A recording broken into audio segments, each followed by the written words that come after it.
What up guys, JP back at you once again, bringing you guys another Ranking Wednesday. This is episode 2, and this is a series in which I take a franchise or a trilogy or even any kind of horror series and I rank them from my least favorite to favorite. Last week we did the Nightmare on Elm Street franchise, which ended up to be a 25-minute video, so I decided to take things easy this week and just do a trilogy. We're doing the Candyman trilogy. This should be a pretty easy, quick video. So coming in at number 3, my least favorite in the series is Candyman 3, Day of the Dead.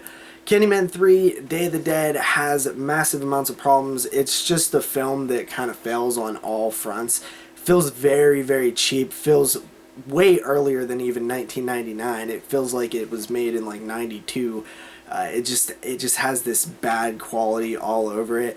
There's like certain enjoyable moments, but even like the set pieces are bad. It's just a bad sequel.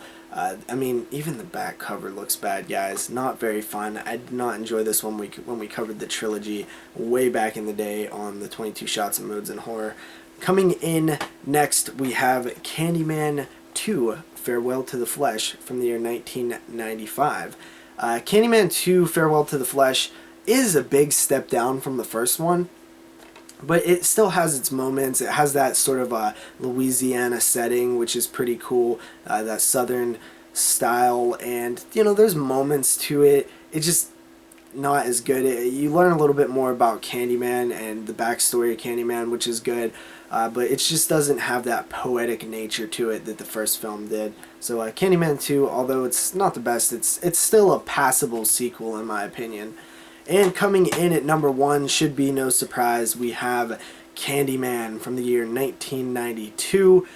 This version right here that I have actually is a little water damaged. I picked it up used, and I've always hated that about this particular DVD that I own. Been waiting for a Blu-ray. Candyman is a absolute classic. It's actually one of my favorite horror films, and I didn't realize how much I liked it until I did the films on the podcast where we covered the trilogy, and I realized how good Candyman is. Its one fatal flaw is the ending. It's just not a good ending, but the film is so poetic and beautiful, and the music is amazing, and the setting, Caprini Green, is just awesome.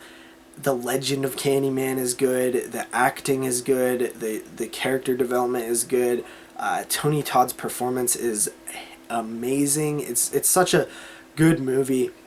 It deserves more credit than it actually gets. Candyman is a true classic that is a beautiful, poetic film, and I love it. So that is this week's Ranking Wednesday, guys. I'll see you guys next week with episode number 3. Peace.